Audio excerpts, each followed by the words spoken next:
Bonjour peuple de Dieu, c'est pour moi un plaisir immense de pouvoir partager avec nous tous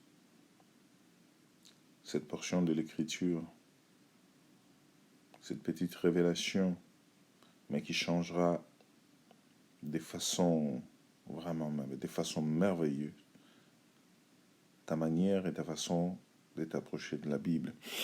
Aujourd'hui, j'aimerais parler de quelque chose qui est si important et qui est négligé aujourd'hui par beaucoup de chrétiens. J'aimerais te parler d'une fête qui existe parmi les 7 fêtes que nous ont enseigné que c'était des fêtes juives et que nous n'avions rien à voir, alors que la Bible appelle ça des fêtes de l'Éternel. Mais avant cela, j'aimerais commencer dès le début, où l'histoire commence et le pourquoi des choses. Mais je le ferai en quelques lignes parce que je ne peux pas et je ne dois pas vous prendre trop de temps. Je vais essayer vraiment d'être bref et j'espère que je pourrai le faire en plus ou moins 10 minutes, résumer tout ce que je vais dire. Au chapitre 16 du livre de Lévitique, nous trouvons une cérémonie qui s'appelle cérémonie d'expiation. Et cette cérémonie prend ses origines dès les commencements de la Bible. Quand on parle de la Genèse, on parle dès les commencements. Dès les commencements, Dieu va commencer à préparer cela. Il prépare cela et il explique le pourquoi. La Bible nous dit au chapitre 1er, au verset 1er, au commencement, Dieu créa les cieux et la terre. La terre était informe et vide. Il y avait des ténèbres à la surface de l'abîme. Et l'Esprit de Dieu se mouvait au-dessus des eaux. Dieu dit que la lumière soit, et la lumière fit. Dieu vit que la lumière était bonne, et Dieu sépara la lumière d'avec les ténèbres. Dieu appela la lumière jour, et il appela les ténèbres nuit. Ainsi il y eut un soir, il y eut un matin, ce fut le premier jour. Verset 14e. Dieu dit qu'il y ait des luminaires dans l'étendue du ciel pour séparer les jours d'avec la nuit, que ce soit des signes pour marquer les époques, c'est un mot à retenir, les jours et les années. Ici, je vais essayer de m'attarder sur ce qui est la révélation. Sachez, bien-aimés, que toute la Bible est révélée par ces 5 mots. Lumière. Lumière 1, lumière 2, lumière 3, lumière 4, lumière 5. Nous appelons ça les 5 lumières de la révélation. Ces 5 lumières révèlent toute la Bible, ou soit chaque lumière représente un livre de Moïse. La première lumière représente le livre de la Genèse, la deuxième lumière le livre d'Exode, troisième lumière le livre de Lévitique, quatrième lumière le livre de Nombre, cinquième lumière le livre de Deutéronome. Mais moi, je vais m'attarder en ce moment ici sur la troisième lumière. Nous allons voir que de toutes les lumières, la seule lumière que Dieu a dit qu'elle était bonne, c'est la troisième lumière. Et personnellement, et je vais vous montrer cela, les livres de Lévitique est les livres les plus importants de la Bible. Je vais me répéter. Les livres de Lévitique est les livres les plus importants de la Bible. J'ai dit que est les livres les plus importants de la Bible pour la troisième fois, car les livres de Lévitique est l'épine dorsale. C'est les livres de Lévitique qui soutiennent toute la Bible, qui montrent quoi ce que Dieu va faire, combien l'œuvre de Dieu est une œuvre de grâce. Quand nous lisons les livres de Jean au chapitre 3e, au verset 16e que nous connaissons tous, car Dieu a tant aimé, il va donner son Fils, c'est un sacrifice. C'est dans ces livres que Dieu va commencer à enseigner à son peuple comment est-ce qu'ils peuvent s'approcher de lui par les moyens des offrandes ou par les moyens des sacrifices.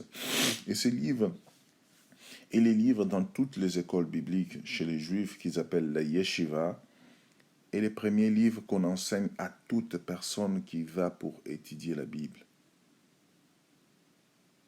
Et ils utilisent une façon de dire, ils disent que c'est comme une relation entre un père et un fils, et que un père est en train d'enseigner à son fils comment il doit faire quand il fait des bêtises pour réparer sa relation avec son père. Et il est tellement capital que nous comprenons ceci comme ça. Dieu va voir que c'est la seule lumière qui est bonne. Il y a la lumière de la création, la lumière de la délivrance qui est l'Exode, Genèse qui est le livre de la création, du commencement, Exode qui est le livre de la délivrance, Lévitique qui est la lumière de l'enseignement de l'approximation de la relation entre Dieu et les hommes. Et nous avons la dernière lumière qui est la lumière de Deutéronome, qui est aussi la seule lumière qui porte un nom. Il s'appelle le jour. Mais ce sont des détails que nous n'allons pas nous tarder sur cela, car je vais vraiment être bref et résumer toutes choses.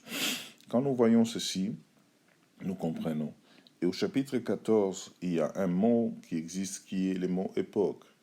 Ce mot époque, en hébreu, s'appelle moed, ou soit rendez-vous.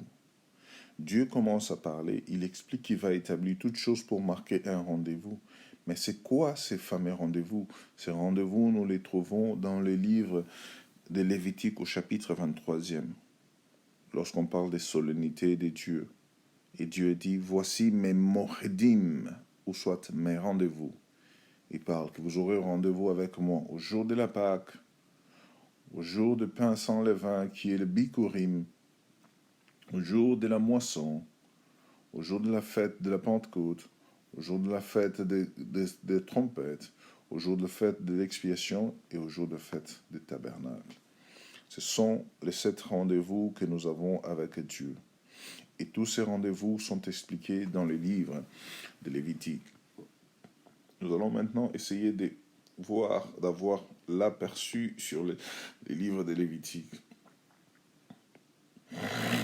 Les livres de Lévitique, comme nous le voyons ici au chapitre 1er, j'ai choisi de prendre cette Bible que j'ai là parce qu'elle décrit quelque chose d'important. Il est écrit, 3e des 5 livres attribués à Moïse. Le livre de Lévitique fait suite à l'Exode et se situe au même moment que lui pendant le séjour d'1 an du peuple au mont Sinaï. Retenez un séjour d'1 an au mont Sinaï du peuple. Il contient essentiellement les prescriptions, les enseignements, les instructions relatives au culte. Le mot culte est important aussi ici, car culte veut dire des voies et moyens pour pouvoir adorer son Dieu. Donc Dieu est en train d'enseigner son peuple comment est-ce qu'ils doivent l'adorer. Des prescriptions relatives à la façon dont on doit adorer Dieu et à la distinction entre pur et impur. Attention que le mot pur ici représente la personne de Dieu. Dieu est pur, donc la pureté représente la vie. Et l'impur qui est l'opposé de la vie, c'est la mort. Entre les choses qui donnent vie et les choses qui conduisent à la mort. Ainsi, comme l'a dit, ainsi que des règles civiles et morales. Des règles civiles et morales.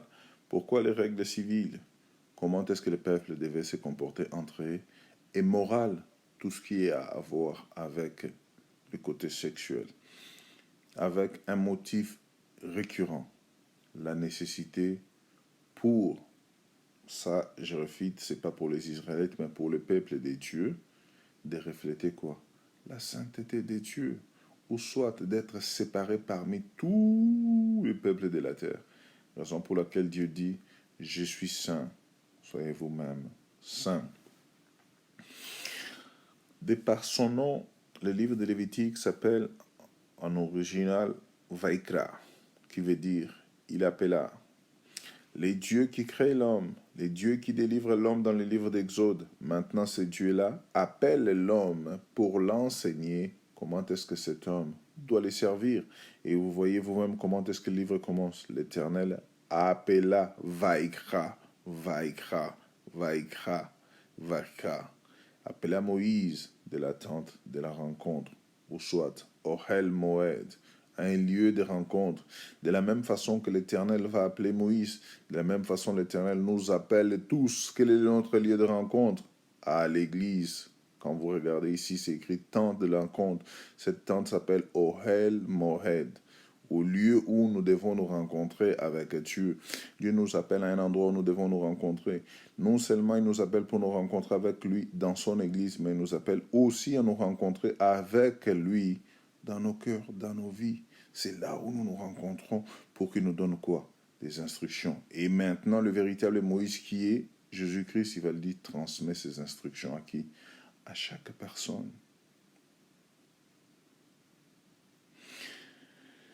Quand nous regardons, si vous observez attentivement, vous verrez que ce livre est disposé d'une façon fantastique. Du chapitre 1er au chapitre 7e, il y a des cérémonies sacrificielles, ou soit l'Éternel enseigne à son peuple comment donner des offrandes qui étaient sacrificielles pour se réconcilier avec lui.